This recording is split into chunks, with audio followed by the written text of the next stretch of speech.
जैसे किसी ने कहा है कि मंजिल मिल ही जाएगी, मंजिल तो मिल ही जाएगी भटकते हुए सही। अरे गुमराह तो वो है जो घर से निकले ही नहीं। आप अगर and we have trained 30,000 plus students and entrepreneurs and professionals that when you start shaping others, actually it start shaping you also. कहते थे एक मम्मी पढ़ रही है तो अपने बेटे को लेके आ रही है, एक बेटी पढ़ रही है तो अपनी माँ को लेके आ रही है। कभी भी क्लासरूम में पेरेंट्स और बच्चे एक साथ बैठ के पढ़ाई कर रहे हैं, हस्बैंड वाइफ को लेके आ रहे हैं, वाइफ हस्बैंड को लेके आ रहे हैं, कभी कभी पूरा फैमिली एक एक करके जनरेशन पढ़ने आ रही है। तो इन देशों में इंग्लिश को एक लैंग्वेज माना जाता है, पर हमारे देश में इंग्लिश सिर्फ एक भाषा नहीं है, वो स्टेटस का सिंबल है, वो एलिटिज्म और अपर क्लास का, सोफिस्टिकेशन का, पावर का, बिजनेस टूल का, बहुत सारी हो जाती है, स्पेशली जब आप interviews.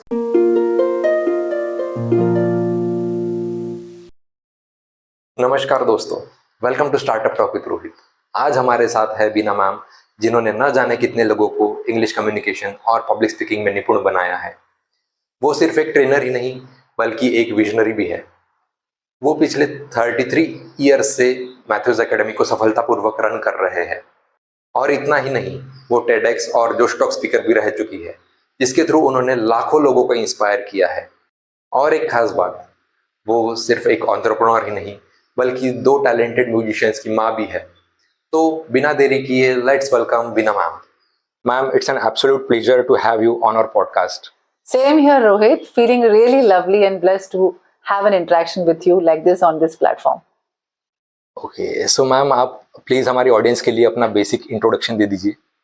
Hi, lovely audience. My name is Beena Matthew, and I'm a founder of Matthew's English Communication Academy, which has been running for the last 32 plus years. And we have trained 30,000 plus students and entrepreneurs and professionals. So ma'am, सबसे पहले मैं जानना चाहूँगा आपकी journey कैसी रही? Mathews academy शुरू करने का आइडिया कैसे आया? मैथ्यूज एकेडमी का जन्म हुआ है कुछ चीज़ों से, कुछ एनवायरनमेंट ऐसा बना था कि मैंने एमए और एमफिल इंग्लिश लिटरेचर करने के बाद मैं 2-3 साल तक एक गवर्नमेंट कॉलेज में पढ़ाती थी। और वहाँ पहली बार मैंने स्टूडेंट्स को पढ़ाने के अलावा ये भी ऑब्जर्व किया कि स्टूडेंट्स जनरली उनको लिसनिंग एनवायरनमेंट या स्पीकिंग एनवायरनमेंट इंग्लिश से कभी नहीं मिला। उनको सिर्फ इंग्लिश को, उनका नजरिया इंग्लिश को देखने का सिर्फ एक सब्जेक्ट, एक विषय था, बस एक text based exam oriented mugging या बाय हार्ट करते हुए रिप्रोड्यूस करके एग्जाम में, उतना ही रिलेशनशिप उनका इंग्लिश के साथ था।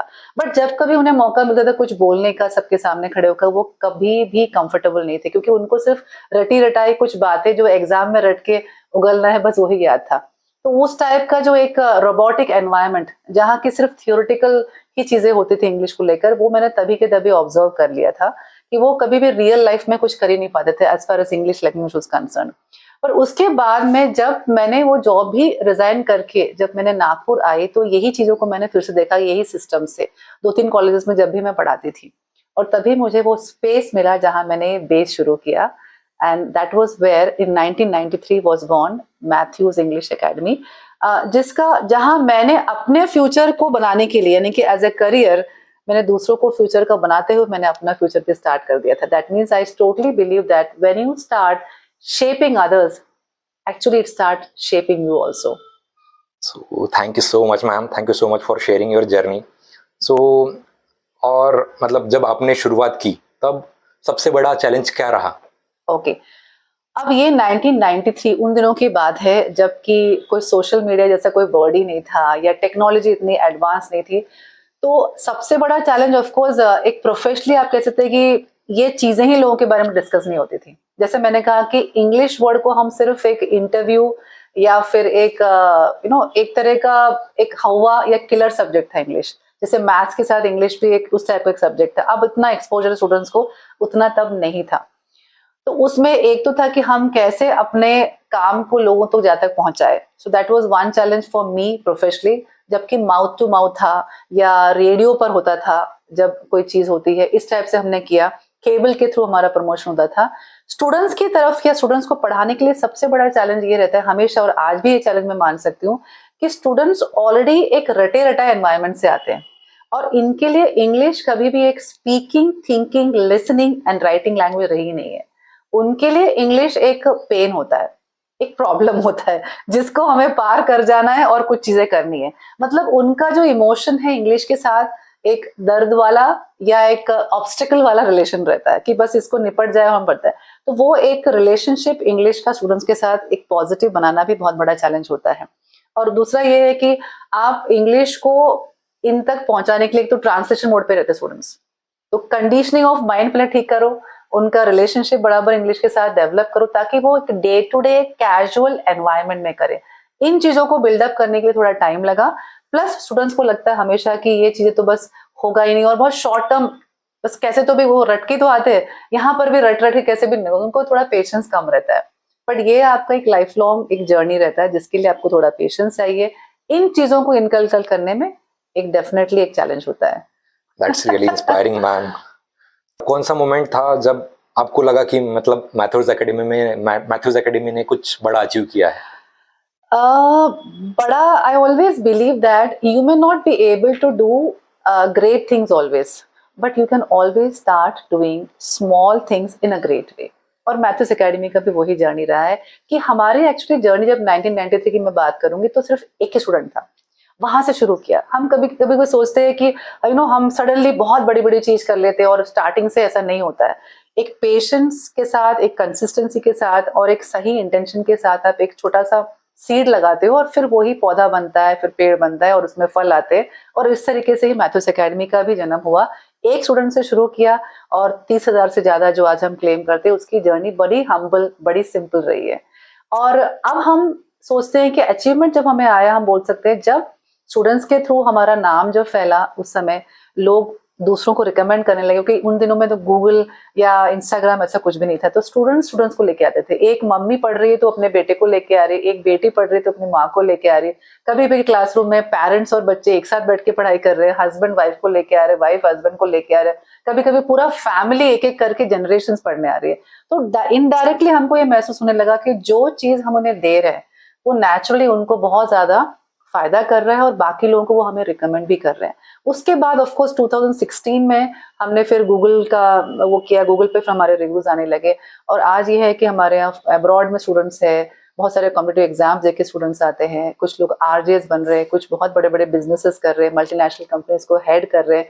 मतलब 32 ईयर्स में कहाँ कहाँ नहीं वो लोग जाते हैं और हमें रिव्यूज भेजते हैं। और बहुत उनकी जो सेटिस्फाइंग जो स्माइल रहती है और जो ग्लो उनकी आईज में रहती है वो ही हमें सेटिस्फैक्शन देता है कि चलो yes, wonderful, we have been an important part of their lives, both personal sometimes and of course always a professional journey of their life. So ma'am, आज के समय में इंग्लिश कम्युनिकेशन को कितना ज़रूरी मानती है आप?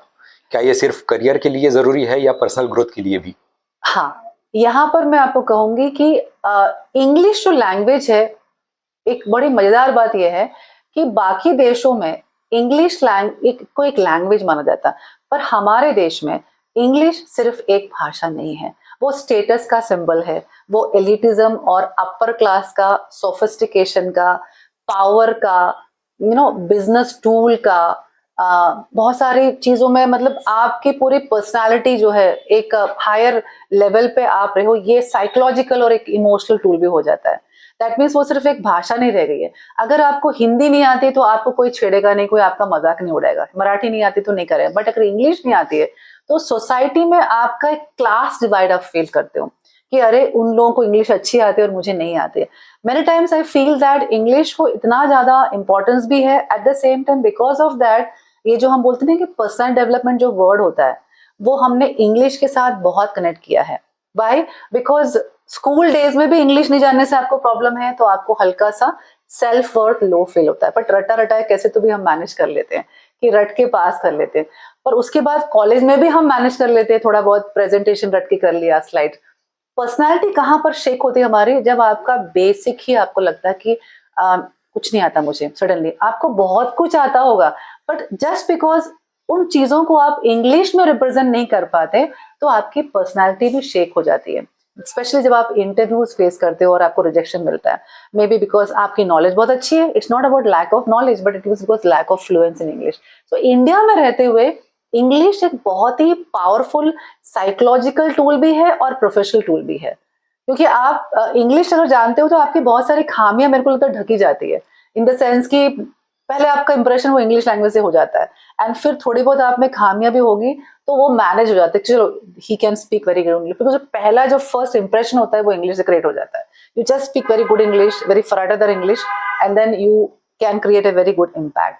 सो इंडिया में स्पेशली इंग्लिश एक पावरफुल, ऑफ कोर्स एक business international global linking tool भी है, but it's also a cultural an emotional psychological status for us. इसलिए इंग्लिश का बहुत ज्यादा इंपॉर्टेंस है. और आज की डेट पर बहुत से स्टूडेंट्स बोलते हैं मैं पर्सनैलिटी डेवलपमेंट करना है, मेरा पर्सनैलिटी डेवलपमेंट, उनका पर्सनैलिटी अच्छा होगा, बट उनकी जो हार हुई है इंग्लिश लैंग्वेज की वजह से, जो रिजेक्शन हुआ है culturally, socially, career wise, education wise, उसकी वजह से उनकी पर्सनैलिटी भी थोड़ी डिस्टर्ब्ड हो जाती है. और इसलिए हम वो फिर इंग्लिश जब उनका अच्छा होता है तो उनकी पर्सनैलिटी भी अपने आप, कॉन्फिडेंस उसका बढ़ जाता है. I think I have answered you. Yes, I am sure. But लेकिन कई लोग मानते हैं कि बिना परफेक्ट ग्रामर के इंग्लिश नहीं बोली जा सकती. इस बारे में आपका क्या कहना है? फिर से मैं ये कहूंगी कि एक 3 साल का बच्चा जो है वो इतनी अच्छी इंग्लिश कैसे बोलता है? क्या उसे ग्रामर की सबक है? आप ही बताइए. 3 साल की बच्ची या बच्चा जो है वो स्कूल भी नहीं जाता, फिर भी उसने कुछ, उसको ग्रामर का जी भी नहीं मालूम, उसे ग्रामर का स्पेलिंग नहीं मालूम, बट वो फ्लुएंट इंग्लिश में बात कर सकती है. एग्जैक्टली. तो वो क्या चीज है? I think that is the environment. Yes. Environment और माहौल में आप जिसको डाल दोगे तो आप वो तो बोलने लगेगा. But on the other hand हमारे ऐसे स्टूडेंट्स बहुत सारे जो टीचर्स बनना चाहते हैं, एमए इंग्लिश लिटरेचर करके भी वो सिर्फ थियोरेटिकल रट्टा मार के पास कर जाते हैं, पर वो इंग्लिश में बात नहीं कर पाते. तो उसका राज क्या है? आई थिंक अगेन उन्होंने थियोरेटिकल सब अपना पढ़ लिया है, पर उनको वो एनवायरमेंट नहीं मिलना बोलने का. तो ग्रामर हम बात करेंगे तो ग्रामर उसका थ्योरी है. अगर आप किसी इंस्टीट्यूट से, हमारे इंस्टीट्यूट में आओगे तो ग्रामेटिकली ही हम कराते हैं, बट ग्रामर जाने बिना भी आप अच्छी इंग्लिश बोल सकते हो. ये मैं एज एन इंग्लिश टीचर कहूंगी. अगर आपका माहौल सही हो तो 3 साल का बच्चा या बच्ची बिना ग्रामर जाने इंग्लिश में बात कर रहा है. इनफैक्ट अगर आप हिंदी का भी देखेंगे तो आप बहुत फ्लुएंट हिंदी में बात कर रहे हो, बट आपको हिंदी ग्रामर पूरा आता है क्या? नहीं. तो लैंग्वेज इज Grammar मोर काफी about an broad. Environment. It's an environment from where you listen to the language and start repeating it. It's just like singing. आप सिंगिंग का ग्रामर नहीं सीख रहे हो, पर जो गाना सुनते हो वो आप गुनगुनाते चले जाते हो. I think that is what the Yes, reality is. absolutely, ma'am. I got my answer. या और पब्लिक स्पीकिंग का फियर कैसे ओवरकम करे? नाउ व्हेन यू से पब्लिक स्पीकिंग, तो वो उसको भी आप इंग्लिश से जोड़ के बात कर रहे हो, है ना. तो again before I reply to this question, हमें तो पहले तो क्लियर करना है कि एक होता है कम्युनिकेशन स्किल और एक होता है इंग्लिश लैंग्वेज. ये मैं हमेशा स्टूडेंट्स को कहती हूँ, let's have a little bit of clarity and difference between these two. ठीक है. कई बार इंग्लिश लैंग्वेज आप कॉन्वेंट में पढ़े होंगे और आपकी इंग्लिश लैंग्वेज बहुत अच्छी होगी बोलने में, लिखने में भी, बट जब पब्लिक स्पीकिंग की बात आती है तो वही इंग्लिश लैंग्वेज में भी होते हुए भी आप कॉन्फिडेंटली अपने बातों को रिप्रेजेंट नहीं कर पाते हो, दो आपकी लैंग्वेज अच्छी होती है बहुत. ठीक है. और कई बार आपकी इंग्लिश अच्छी नहीं होगी, पर आपको कॉन्फिडेंस होगा पब्लिक को फेस करने का किसी और भाषा में. तो ये दो चीजें थोड़ी सी डिफरेंट है. कम्युनिकेशन स्किल में आपका बॉडी लैंग्वेज आता है, इफेक्टिवनेस आता है, आप किस पॉइंट्स को रिप्रेजेंट कर रहे हो, कैसे तरीके से अपने थॉट्स को ऑर्गेनाइज कर रहे हो, आपका सेंस ऑफ ह्यूमर, आपका आवाज की quality, expression, smile, eye contact, hand gestures, ये सारा बिल्डअप करता है इफेक्टिव कम्युनिकेशन स्किल. और इंग्लिश लैंग्वेज आता है वोकैबुलरी, ये सब चीजें, सारी जो चीजें आती है, ग्रामर वगैरह सब सेक्शन आता है. तो पब्लिक स्पीकिंग की अपने आप में हमेशा बोलती हूँ कि वहां जहां तक पब्लिक स्पीकिंग का सवाल है वो अपने आप में एक कला है, एक आर्ट है. और आपको सब कुछ आते हुए भी कई बार स्टूडेंट्स फेल हो जाते हैं क्योंकि उन्हें वो तरीका नहीं आता अटेंशन लेने का, अटेंशन बना के रखने का, एंगेज करने का. अपने आप में एक बहुत ही खूबसूरत कला है, और वो आ गई तो फिर तो आप छा सकते हो आराम से पब्लिक स्पीकिंग में. बिल्कुल मैम, मैंने भी ये सारी चीजें आपसे ही सीखी है. Thank you. सो बिना मैम, पर्सनालिटी डेवलपमेंट को आप कैसे डिफाइन करेंगी, और क्या ये सिर्फ एक्सटर्नल अपीयरेंस से ही जुड़ा है? देखिए, हम लोग सब विजुअली बहुत अट्रैक्ट हो जाते हैं. हम सब जो ह्यूमन बींग्स होते हैं, वो पहला जो इंप्रेशन हमारा होता है जब हम किसी को देखते हैं तो हमारी आंखें पहले आती है. तो आंखों से हम जो चीज को किसी को देखते तो पहले हमारी आंखें नजर आती है हमारे फिजिकलिटी पर. एक फिजिकल अपीयरेंस होता है कि वो व्यक्ति कैसे दिख रहा है, उसकी स्माइल, उसके कपड़े, या जो भी चीजें हमारी आंखें वो चीज कुछ सेकेंड्स में देख लेती हैं. ठीक है.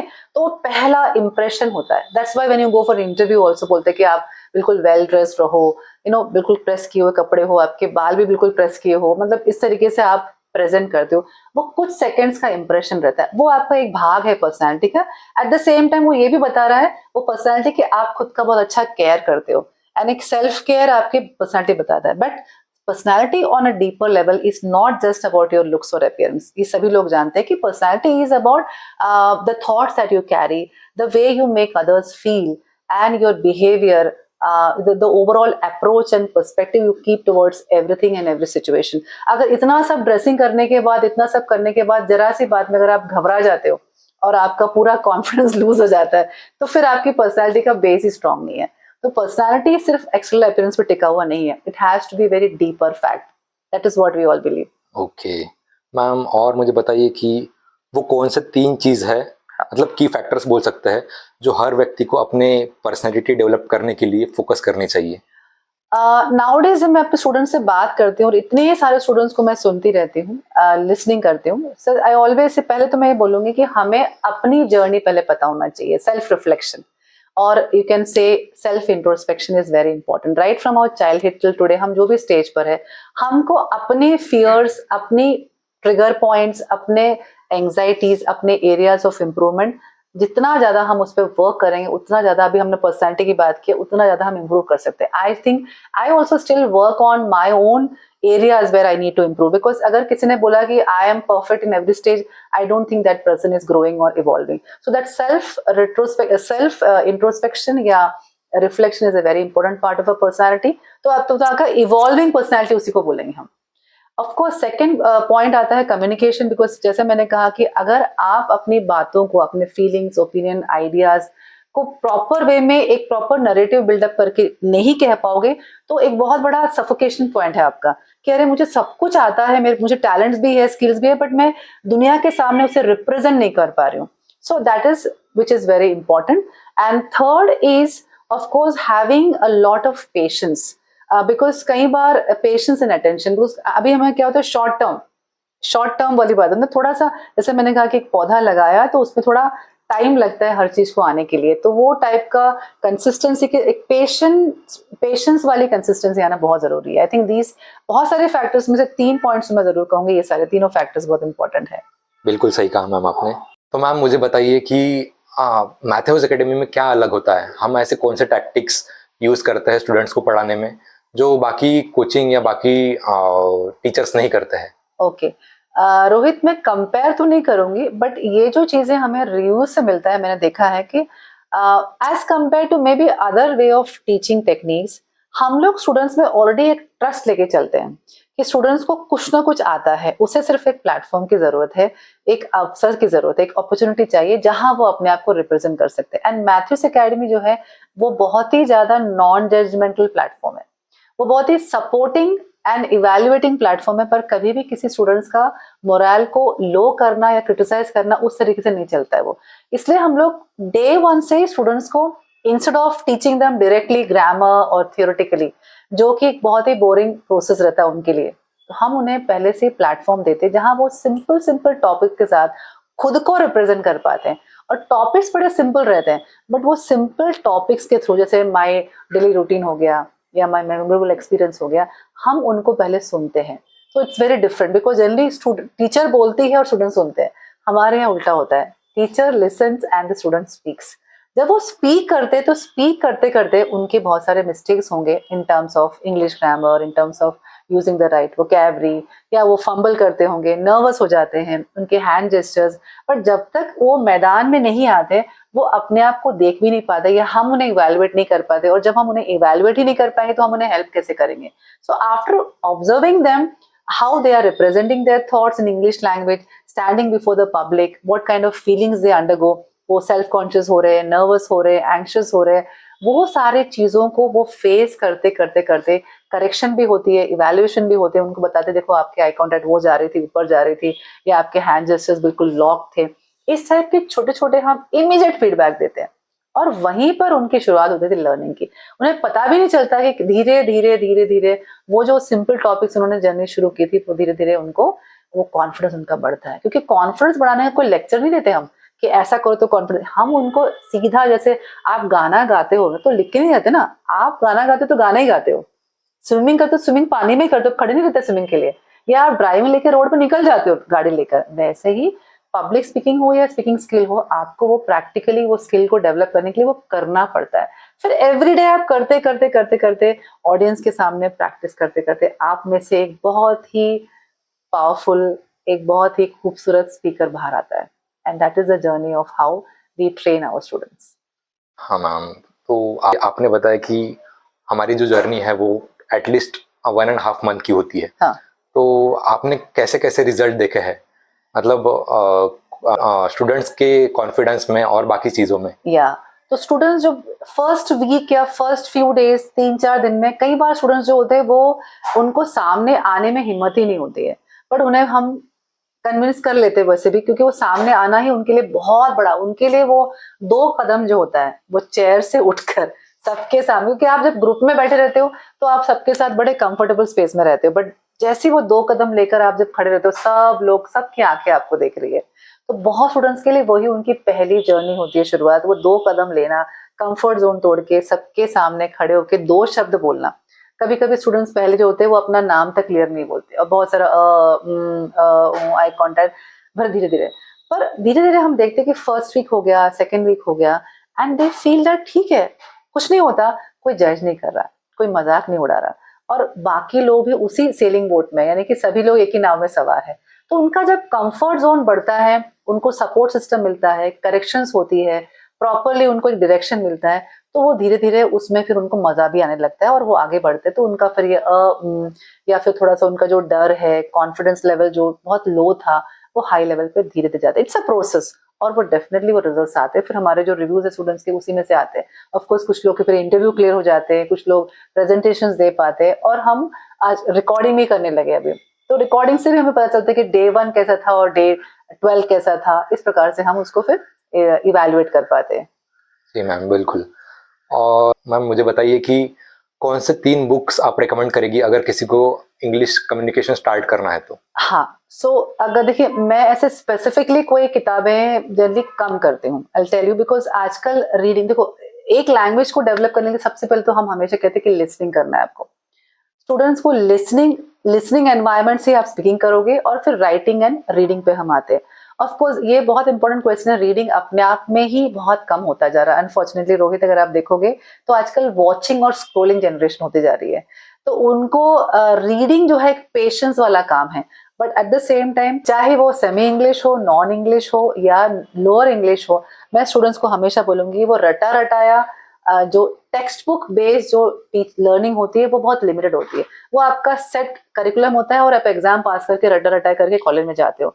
In fact right from the school days अगर स्टूडेंट्स लोग जनरल रीडिंग शुरू कर देंगे, तो वो इंग्लिश लैंग्वेज की कोई भी सिंपल किताबें, स्टोरी बुक्स से स्टार्ट कीजिए, क्योंकि हर कोई एकदम से न्यूज़पेपर नहीं पढ़ सकता, उसमें बहुत कॉम्प्लिकेटेड लैंग्वेज होती है।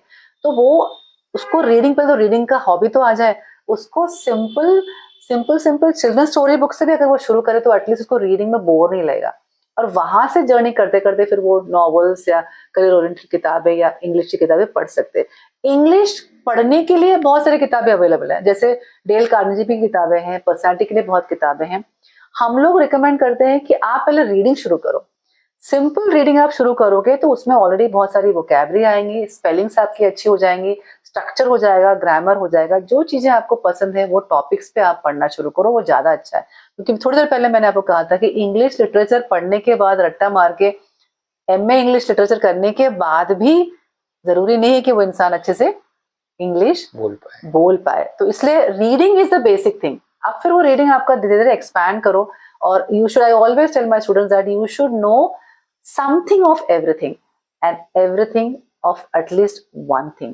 तो कुछ सब चीज के बारे में थोड़ा थोड़ा आपको, इंडियन हिस्ट्री के बारे में, ज्योग्राफी के बारे में, जो पूरा ओवरऑल पॉलिटिकल सीन है हमारा, एक ग्लोबल सीन है, इसके बारे में थोड़ा अवेयरनेस लायक आपको रीडिंग होना ही चाहिए। नहीं तो आप ग्रुप डिस्कशन में करते हो या कोई इंटरव्यूज में जाते हो तो आप ब्लैंक हो जाते हो। आपको बस 4 दीवारी जो कॉलेज ने पढ़ाया, जो रट्टा मारा आपने, उतने से ज्यादा आपको जरा सा भी क्वेश्चन पूछ रहा है, आपको बहुत सारी टर्मिनोलॉजी का पता नहीं चलता। तो हमारी जो क्लास में रीडिंग होती है वो जनरल रीडिंग बहुत होती है, ताकि आप हर तरह का एक्सपोजर लो। ऐसा पर्टिकुलर कोई किताब मैं फिलहाल रिकमेंड नहीं करूंगी, बट क्योंकि आपने ये सवाल किया है तो मैं उसमें एक आंसर दूं आपको कि रीडिंग के अलावा हमारा 2023 में हमने एक डिजिटल कोर्स भी लॉन्च किया है, क्योंकि रीडिंग जो है स्टूडेंट्स कम करते, तो हमने उसको एक वीडियो फॉर्मेट में अपना कोर्स लॉन्च किया है, जो कि हमारे 65 प्लस वीडियो लेसन्स है, जिसमें सारे इंग्लिश के जो कॉम्प्लेक्स कॉन्सेप्ट्स है, या वो स्पीकिंग के कॉन्सेप्ट्स होंगे या वोकैबुलरी कॉन्सेप्ट होंगे, उसको हमने बड़े सिंपल एंड ईजी एक्सेसिबल वे में, इंस्टेड ऑफ रीडिंग वाले जो सेक्शन है वो तो आप कर ही लोगे, उसको हमने सिंपल कॉन्सेप्ट्स को ब्रेक डाउन करके लॉन्च किया है। तो वो हमारा अवेलेबल भी है, लाइफ टाइम डिजिटल कोर्स, जो आपको लाइव, स्टूडेंट्स बोलते हैं मैम 6 वीक्स में हो जाएगा क्या, then we are providing actually 7 weeks of 65 plus video lessons, तो कि वो आप देखो और उसको बार बार रिपीट करो। तो वो बहुत important, because skill development overnight नहीं होता है, skill development is a process, it's not a magic at all. हाँ मैम, सही कहा आपने। मैंने भी काफ़ी स्टूडेंट्स के साथ बात की जो कि मैथवेज एकेडमी से थे, तो उन्होंने भी बताया कि हमें डिजिटल कोर्स से काफ़ी हेल्प हुआ। हाँ। मैम, अब बढ़ते हैं एंटरप्रेन्योरशिप की ओर। तो मैम, अगर कोई अपनी खुद की एकेडमी या एडटेक प्लेटफॉर्म शुरू करना चाहता है, हाँ। तो उसके लिए आपकी क्या एडवाइस होगी और उसके लिए कौन से स्किल्स नेसेसरी है? ओके, आप चाहते हो कि मतलब इस टाइप की जो एकेडमी जो हम Yes, चलाते yes. हैं, तो हाँ ऑफ कोर्स, अब अगर मैंने जब आपने अपनी शुरुआत में ही कहा था कि हमने एक्चुअली क्या किया कि हमने स्टूडेंट्स को पहले सुना, हमने पहले स्टूडेंट्स की प्रॉब्लम्स, उनके रिक्वायरमेंट्स, उनके नीड्स, उनके एरर्स, उसको बहुत अच्छे से, तो हमने जो करिकुलम डिजाइन किया वो it was more about giving them a platform to speak and write. फिर उनको सुन के और उनको जानते जानते हमने धीरे धीरे कोर्स को इवॉल्व होता गया है कोर्स, यानी कि अब जो 30 इयर्स पहले जो कोर्स था उसके बेसिक पिलर्स अभी भी आज वो ही 3 है, one is speaking, one is practical grammar and one is effective vocabulary. But उसके जो मॉड्यूल प्रेजेंटेशन से वो चेंज होते जा रहे हैं, बिकॉज वो 30 साल पहले का जमाना और आज के जमाने में बहुत फर्क है। तो हमारा कोर्स ये बहुत ही dynamic, ever growing and ever updated course है ये। पर उसमें आपको मैं ये दूंगी कि हमेशा पहले स्पीकिंग प्लेटफॉर्म, लिसनिंग प्लेटफॉर्म देना बहुत इंपॉर्टेंट है, और स्टूडेंट्स को सुनो, आप हमेशा उनको सुनो, उनके प्रॉब्लम्स जानो, उनके नीड्स जानो, तभी आपका कोर्स इफेक्टिव होगा कि वो किस चीज के लिए आपके पास आए। It should be not a totally lecture based course, आपने भी कोर्स अटेंड किया है, it is not about lecture based, it's more about the needs for that. Plus हम लोग ग्रामर को भी एक थियोरिटिकल या डेफिनेशन बेस्ड नहीं सिखाते, it's a very applicable thing, जो हम प्रैक्टिकली उन चीजों को हम इफेक्टिवली अपने डे टू डे कॉन्वर्जेशंस में अप्लाई कर पाए। तो इसलिए प्रैक्टिकल होना बहुत जरूरी है, थियोरेटिकल होने से उतना ज्यादा इफेक्ट नहीं आएगा। अच्छा मैम, तो मतलब आपका भी वही मूल मंत्र है कि खुद के हिसाब से मत चलो, जो लोगों की नीड है Yes. उसके हिसाब से चलो। यस, उनकी नीड को पूरा करते हुए आप अपने कोर्स को डिजाइन करो। हाँ। चाहे वो इंटरव्यूज हो, ग्रुप डिस्कशंस हो, प्रेजेंटेशंस हो, जो उनके फियर्स है, जो उनके एंजाइटीज है, उसको सॉल्व करते हुए अपने कोर्स को डिजाइन करना जरूरी है। ओके, सो मैम, आप बता सकती कि फाइनेंशियली ये फील्ड कितना रिवॉर्डिंग है और कितना कमाया जा सकता है इसके थ्रू?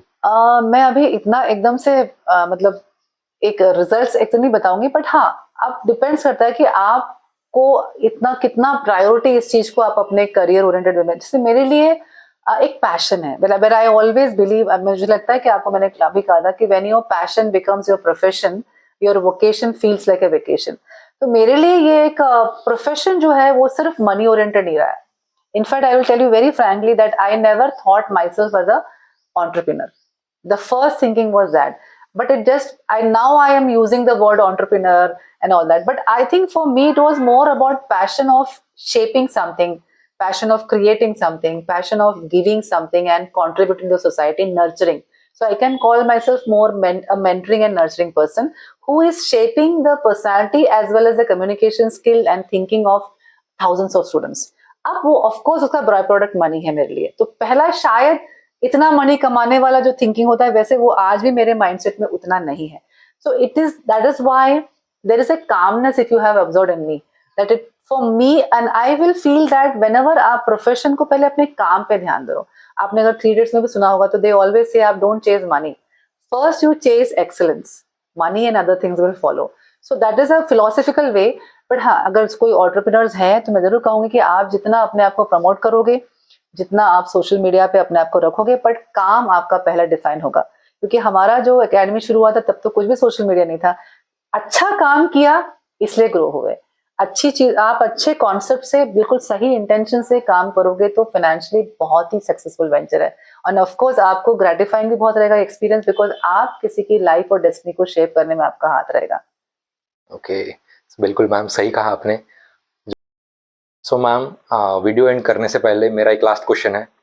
जैसे हमारी यंग जनरेशन या फिर जो एंटरप्रेन्योरियल जर्नी स्टार्ट कर रहे हैं, उनको अगर बेसिकली कम्युनिकेशन को प्रैक्टिस करना हो तो वो कैसे कर सकते हैं?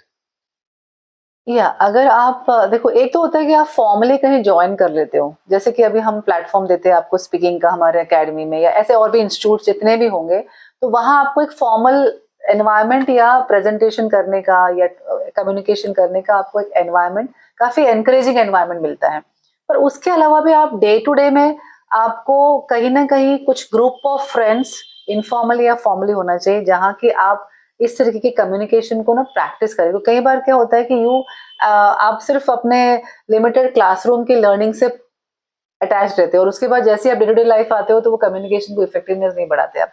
तो practicing with informally also on a day to day basis is very important. और आप कुछ कम्युनिटीज में ज्वाइन हो जाइए, जैसे बहुत सारे कम्युनिटीज है, ओपन माइक्स है, जहां पर आप अपने आप को फिर से टेस्ट कीजिए कि मैं लोगों के सामने कैसे अपने थॉट्स को या प्रेजेंट अपने अपने विचारों को रिप्रेजेंट करता हूँ। तो इस तरह के ट्रेनिंग प्रोग्राम्स भी अटेंड कीजिए। जितना जितना आप अपने आप को एक्सपोजर लेंगे, apart from listening and reading and exposing yourself to different things, I think ये platforms आपके लिए बहुत important है, जहां आप उसको day to day practice। और फिर भी मैं कहूँगी reading is very important, because तभी जाके आपको ना बहुत सारे ideas और बहुत सारी knowledge भी मिलती है, जिससे आपका confidence बहुत हाई होगा। क्योंकि सिर्फ इंग्लिश सीखने से नहीं होगा, आपको बहुत सारी चीजों का डीप आइडिया और नॉलेज भी रहना बहुत जरूरी है, और जब आप उसमें मास्टरी लोगे तो कॉन्फिडेंस अपने आप अंदर से बढ़ेगा। मैम, कुछ कम्युनिटीज रिकमेंडेशन आपकी तरफ से? कम्युनिटीज तो जैसे टोस्ट मास्टर कम्युनिटी है। हाँ। टोस्ट मास्टर जो है पब्लिक स्पीकिंग का ही कम्युनिटी है, जो नागपुर में भी है, ऑल ओवर इंडिया है, ऑल ओवर वर्ल्ड है ये। और टोस्ट मास्टर स्पेसिफिकली ऐसे एंटरप्रेन्योर्स या स्टार्टअप्स वालों के लिए, मतलब आपको जब पब्लिक स्पीकिंग करना हो तो उसके लिए वो बहुत अच्छा प्लेटफॉर्म है, जहां आपको इसी के लिए इवैल्यूएट किया जाता है और इसी के लिए एनकरेज भी किया जाता है। So Bina ma'am, thank you so much. आपकी जर्नी और ने हमें बहुत कुछ सिखाया है। और मैम, अक्सर स्टार्टअप फाउंडर्स और बिजनेस ओनर्स अपने टेक्निकल या ऑपरेशनल स्किल्स पर फोकस करते हैं, लेकिन कम्युनिकेशन स्किल्स को उतनी इंपॉर्टेंस नहीं देते। क्या आप मतलब आपकी क्या राय है इसमें? क्या एक एंटरप्रेन्योर के लिए अच्छी कम्युनिकेशन स्किल्स कितनी ज़रूरी है? डेफिनेटली डेफिनेटली रोहित, मैंने शायद पहले भी कहा था कि आपने कोई एंटरप्रेन्योरशिप का मतलब ही यह है कि you are launching a product और एन आइडिया और a concept to the society, and so you need to, आपको, मैं इंग्लिश में बात कर रही हूँ या चलेगा। ओके, तो आप उस कॉन्सेप्ट, आइडिया या प्रोडक्ट जो भी आप सामने लेके आ रहे हो, उसके अराउंड एक कन्विंसिंग परसुएसिव स्किल के हिसाब से उसके अराउंड आपको अच्छा नरेटिव, यानी कि सेट ऑफ बिलीफ सिस्टम्स बनाने और एक्सप्रेस करने की बहुत जरूरत है। That is where trust of the buyers और trust of the masses start building up. आप चाहे वो मीडिया देखो, मीडिया इंडस्ट्री पूरा ही क्या कर रही है, कम्युनिकेट तो कर रही है। आप कोई भी चीज, एक पेन से लेकर प्लेन तक, जब आप उसको लॉन्च करते हो, प्रेजेंट करते हो, तो that means you are building up a communication skill around it, कि आप उस वर्ड्स के थ्रू, उस बातों के थ्रू ही तो दुनिया को वो चीज को प्रेजेंट कर रहे हो। उसको फिर आप मार्केटिंग बोलो, सेलिंग करना बोलो, पिचिंग करना बोलो, वो बहुत कंपलसरी है। बिकॉज आप जब तक वो कम्युनिकेशन इफेक्टिव नहीं बनाओगे, उस चीज को या उस प्रोडक्ट को, इस प्रोजेक्ट को आप बराबर कन्विंसिंग तरीके से जस्टिफाई नहीं कर पाओगे। सो इट इज वेरी, यहाँ मैं सिर्फ इंग्लिश की बात नहीं कर रही हूँ, आप किसी भी भाषा की सही, बट वो जो चीजें उसमें खास फीचर्स हैं, आप उस चीज को अच्छे से आपको प्रोजेक्ट करना बहुत इंपॉर्टेंट है। प्लस आपके साथ एक लीडरशिप स्किल की अगर बात करें, एक अच्छा एंटरप्रेन्योर जो है, अच्छा एक लीडर भी होना चाहिए, उसकी टीम होगी, तो नेचुरली उसके साथ के जो लोग हैं, उस कॉन्सेप्ट का विजन उनको भी दिखाई देना चाहिए। तो उस विजन को दिखाने के लिए भी उस लीडर को या उस एंटरप्रेन्योर को एक इफेक्टिव कम्युनिकेशन स्किल रखना बहुत जरूरी है। हमारे पास कई बार स्टूडेंट्स आते हैं जो बहुत ही टेक्निकली या टेक्नोलॉजिकली बहुत एडवांस रहते हैं, बट उनके साथ जो कलीग्स होते हैं या उनके साथ जो काम करते हैं या उनके जो सीनियर्स होते हैं, उनके साथ वो बराबर कम्युनिकेशन नहीं रख पाते। अनफॉर्चुनेटली वो टेक्निकली बहुत अच्छे रहते हैं, तो इसलिए ये वहां पर हम जानते हैं कि कम्युनिकेशन स्किल अगर सही नहीं हो तो आप खुद को रिप्रेजेंट करना, उसको अच्छे से जस्टिफाई ही नहीं कर पाते हो। और ऑफ कोर्स अगर आप देखोगे तो all the global leaders, national leaders, anywhere you see that, even in the political section also, if you see that, what are they doing actually? They are representing their agendas, their protocols, everything through effective communication skill. No matter if they are talking in English or not, कोई भी भाषा में बात कर रहे हो, but उन्हें अच्छे से पता है कि किस तरीके से सही नैरेटिव्स को बिल्डअप करके अपने थॉट्स एंड आइडियाज को रिप्रेजेंट किया जाए। तो ये इसलिए तो इंग्लिश लैंग्वेज को एक ग्लोबल टूल, बिजनेस टूल बोला जाता है। आप आज एक साउथ से अगर आपका डीलिंग हो रहा है, सपोजिंग आपका बिजनेस, तो south part of the country is all English oriented, तो आपको वहां पर भी इंग्लिश प्लस इफेक्टिव कम्युनिकेशन दोनों ही आना चाहिए। So it is one of the most indispensable tools for a start. It is one of the most indispensable tools for your startup business or any kind of entrepreneurship setup. Okay, से कहूंगी कि पहले तो आप start कीजिए, जो भी आप कर रहे हो उसके लिए वेट मत कीजिए परफेक्ट डे के लिए। जैसे किसी ने कहा है कि मंजिल मिल ही जाएगी, मंजिल तो मिल ही जाएगी, भटकते हुए सही। अरे गुमराह तो वो है जो घर से निकले ही नहीं। आप अगर निकल पड़े हो तो डेफिनेटली आपको मंजिल मिल जाएगी। All my best wishes on behalf of Mathis Academy to all the youngsters and the startup entrepreneurs.